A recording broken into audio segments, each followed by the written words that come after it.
से बोलिए सियावर रामचंद्र की जय।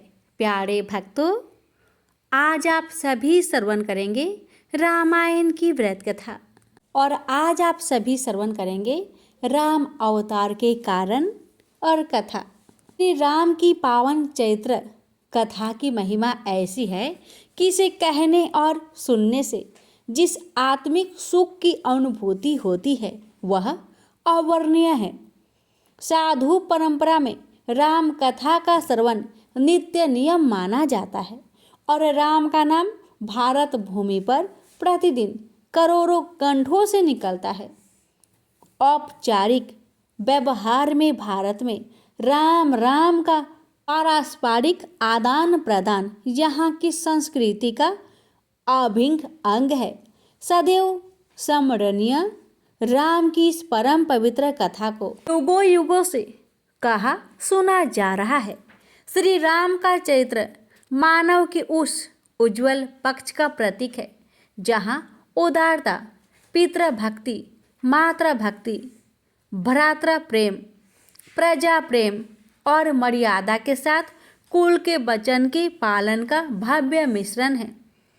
इस धारा पर यदि भगवान भी अवतरित होते हैं तो उन्हें भी मानव जीवन की उन समस्याओं और परंपराओं का निर्वाह करना ही पड़ता है, क्योंकि उनके अवतार का उद्देश्य होता है मानव से महामानव बनने का उदाहरण पेश करना। राम यही करते हैं। आदि कवि वाल्मीकि ने श्री राम के जन्म से पहले ही राम कथा की रचना कर दी थी, जिसका नाम उन्होंने दशानन चरित्र रखा था। यह कथा सत्य की असत्य पर और धर्म की अधर्म पर विजय पर आधारित थी। यह एक महानायक राम और खलनायक रावण के बीच युद्ध, धर्म युद्ध की कथा थी, जिसके नायक अयोध्या के राजकुमार राम थे। राम के चरित्र का जो वर्णन आदि कवि ने किया वह इतना भव्य था कि वे स्वयं श्री हरि से प्रार्थना करने लगे थे कि हे प्रभु, उस चरित्र को धरातल पर उतारने, उनकी कल्पना को साकार करने और समस्त संसार को सुखी करने के लिए मनुज रूप में अवतरित हो। भगवान नारायण श्री हरि अपने परम भक्त की इच्छा को कैसे टाल सकते थे। राम कथा को श्लोकबद्ध करने का श्रेय सर्वप्रथम आदि कवि वाल्मीकि को ही दिया जाता है। गोस्वामी तुलसीदास 16वीं शताब्दी में जन्मे ऐसे परम भक्त हुए हैं जिन्होंने राम कथा का सुंदर मनोहारी छंदबद्ध वर्णन करके संसार को ऐसा पावन ग्रंथ दिया जो आज भारतीय संस्कृति का अभिन्न अंग है। ऐसा कोई हिंदू परिवार न होगा जिसके पास यह पावन ग्रंथ ना हो और इसका नित्य पाठ ना होता हो। तुलसीदास के विषय में कहा जाता है कि उन्होंने यह पावन कथा राम भक्त हनुमान के मुख से सुनी थी और इसमें उन्होंने राम जन्म के कारणों का बड़ा सुंदर वर्णन किया। इस महाकाव्य भाषा शैली और तारमयता को देखकर यह मानवीय कार्य नहीं लगता। इससे यह पुष्टि होती है कि श्री राम की प्रेरणा और हनुमान की कृपा से ही तुलसीदास ऐसी लयबद्ध, अर्थपूर्ण और सागर गर्भित रामचरितमानस की भव्य रचना कर पाए। हिंदी काव्य और व्याकरण की ऐसी कौन सी शोभा है जो इस ग्रंथ में विद्यमान नहीं है। राम कथा का सर्वप्रथम वर्णन ब्रह्मा जी ने गौरूपी पृथ्वी से किया, जहाँ देवऋषि नारद जी उपस्थित थे। नारद के द्वारा यह कथा विभिन्न संतों से कही गई। मुनि अगस्त्य ने भी इस पावन कथा का प्रचार प्रसार बड़े ही भक्ति भाव से किया।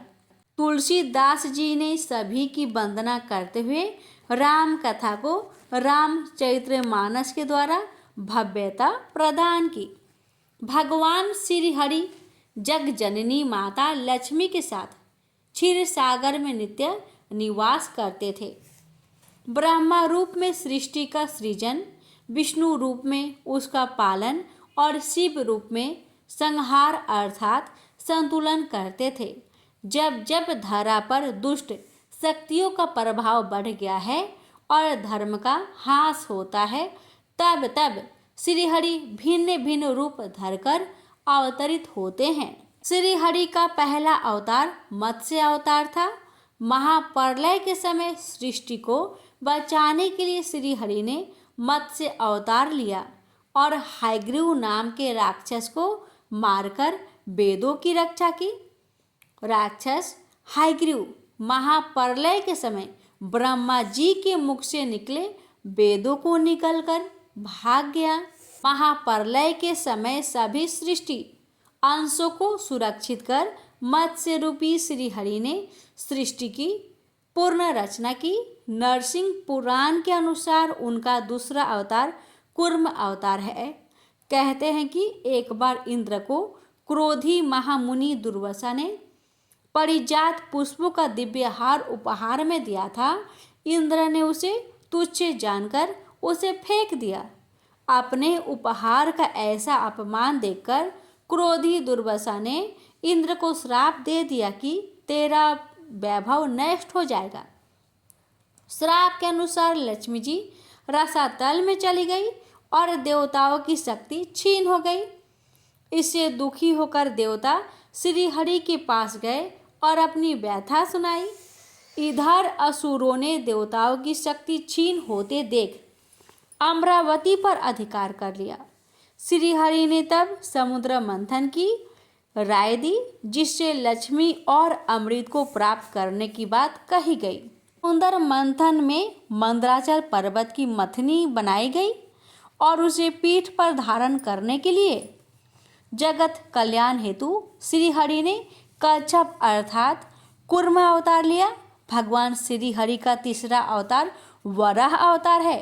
कश्यप ऋषि की पत्नी इति के गर्भ से हिरण्याक्ष और हिरण्यकश्यपु नाम के दो महाबलवान दैत्य उत्पन्न हुए, जिन्होंने पारवंध बस श्रीहरि से घोर शत्रुता ठान ली। पारवंध की कथा इस प्रकार है कि भगवान शिव के जय विजय नाम के दो द्वारपाल थे। एक बार शिव के दर्शन हेतु सनकादि मुनि कैलाश पर पधारे, जो जय विजय ने उन्हें वहां से प्रवेश करने से रोक दिया। सनकादिक मुनि ने क्रोधित होकर श्राप दिया कि वे दोनों अगले 3 जन्मों के लिए घोर राक्षस के रूप में जन्म लेंगे और संसार को कष्ट देकर प्रभु 2 ही बनेंगे। इसी श्राप के कारण जय विजय का पहला जन्म हिरण्याक्ष और हिरण्यकश्यपु के रूप में हुआ। हिरण्याक्ष का वध करने के लिए प्रभु ने वराह अवतार लिया और हिरण्यकश्यपु के वध के हेतु नरसिंह अवतार लिया। अपने परम भक्त प्रहलाद के भक्ति और यश को चिरतार्थी रखने हेतु श्रीहरि ने नरसिंह के रूप में अवतार लिया। श्रीहरि के 5वें अवतार के रूप में वे 52वें वामन के रूप में अवतरित हुए। 12वें आदित्य अर्थात अदिति देव माता के पुत्र के रूप में भगवान श्रीहरि का अवतार भी जगत कल्याण के लिए ही हुआ।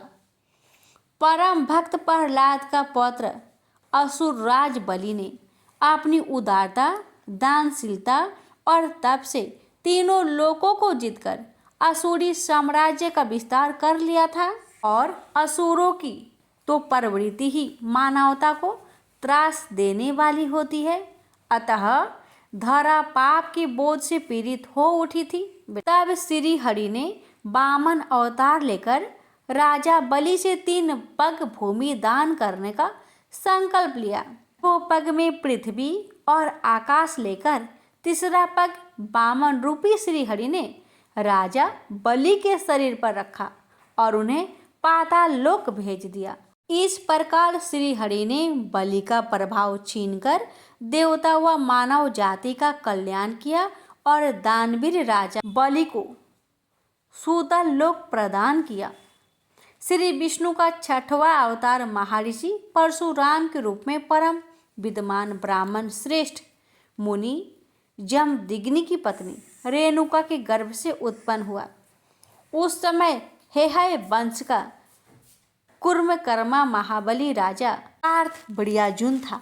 जिसे सहस्त्रबाहु के नाम से भी जाना जाता है, वह संसार को दारुण दुख दे रहा था।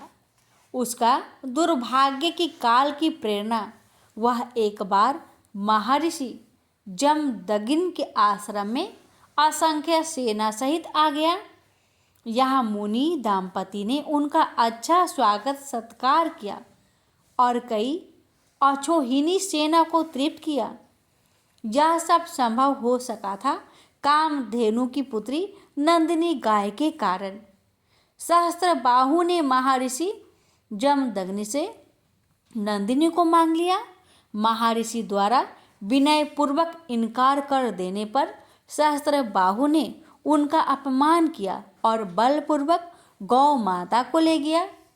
जब महर्षि परशुराम को यह समाचार मिला तो अत्यंत क्रोध में फरसा उठाकर उन्होंने हेहय क्षत्रियों के विनाश की प्रतिज्ञा की। परशुराम ने 21 बार युद्ध करके अकेले ही हेहय वंश का विनाश कर दिया और संसार में शांति व धर्म की स्थापना की। परशुराम का अवतार अमर तत्व का था, अतः वे सृष्टि प्रत्न जीवित रहने वाले कहे जाते हैं। राम और कृष्ण के अवतार में उनकी उपस्थिति थी। श्री हरि का राम अवतार त्रेता युग में पहला परशुराम का और दूसरा श्री राम अवतार था। श्री राम के अवतार के कारण कई थे। कश्यप और अदिति ने घोर तपस्या से श्री हरि को प्रसन्न करके उनसे अपने पुत्र रूप में अवतरित होने का वरदान प्राप्त किया था। फिर यही दोनों मनु और शतरूपा के रूप में जन्मे और पुनः श्री हरि की तपस्या कर उनसे यही वर प्राप्त किया। त्रेता युग में यही अयोध्या नरेश दशरथ और महारानी कौशल्या के रूप में जन्मे। श्री हरि ने उनकी घोर तपस्या से प्रसन्न होकर उनके पुत्र के रूप में जन्म लिया। यह प्रभु श्री राम के अवतार का एक प्रमुख कारण था। श्री हरि ने मनुज राम रूप में जन्म लेने का एक और रोचक कारण देवऋषि नारद का कौतुक भरा चरित्र रहा है। जो प्रभु के परम भक्त है, देवऋषि नारद का चरित्र बड़ा ही रोचक और कौतुकपूर्ण है। उन्हें सृष्टि का प्रथम संवाददाता कहना अतिशयोक्ति न होगी। वे जन कल्याण हेतु राजनीति का भी प्रयोग करते हैं। 2.5 घड़ी से अधिक एक स्थान पर न ठहरने वाले देवऋषि नारद निरंतर बीना की मधुर ध्वनि पर नारायण नारायण का जप करते हैं। एक बार नारद जी ने हिमालय पर्वत पर एक रमणीक स्थान देखा तो निर्मल वृत्ति के कारण उनकी वही समाधि लग गई। देव समाज में इंद्र एक ऐसे संकालु देवता है जो साधारण व्यक्ति द्वारा तप करने पर भी विचलित हो उठते हैं कि कहीं वह उनका इंद्र आसन ना छीन ले।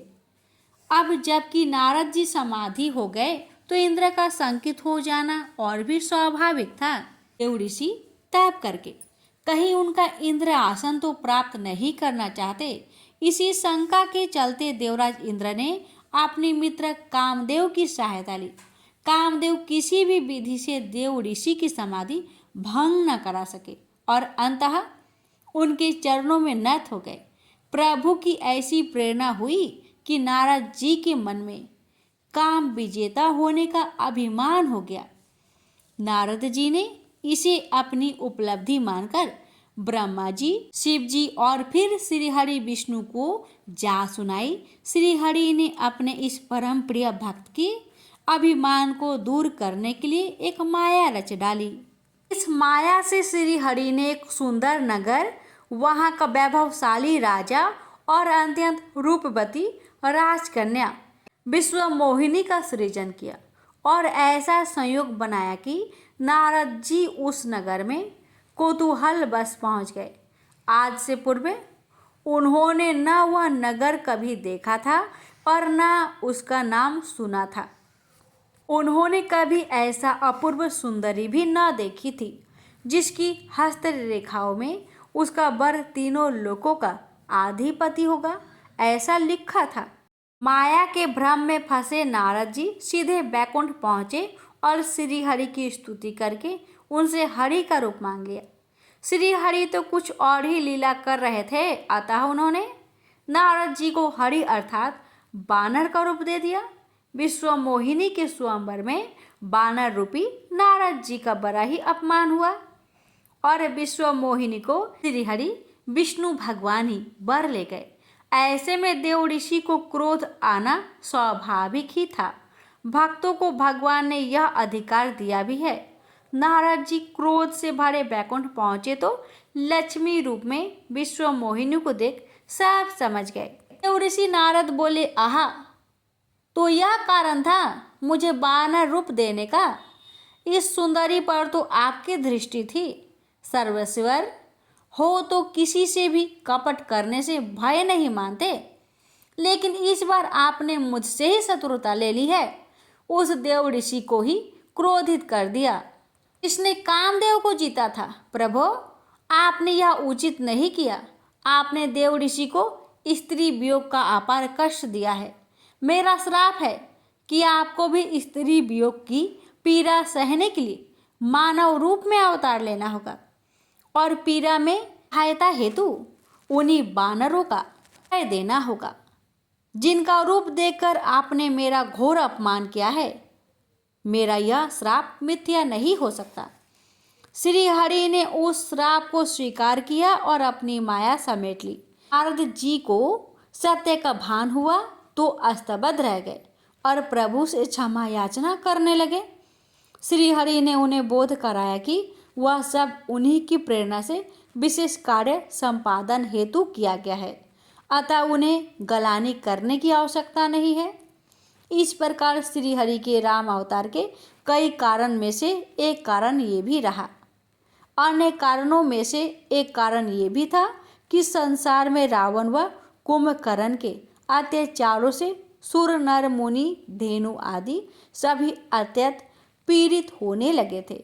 वास्तव में रावण कुंभकर्ण के रूप में शिव जी के द्वारपाल जय विजय का ही पूर्ण जन्म हुआ था, जिन्हें श्री हरि ने राम अवतार लेकर मुक्ति प्रदान की थी। प्रेम से बोलिए जय सिया राम।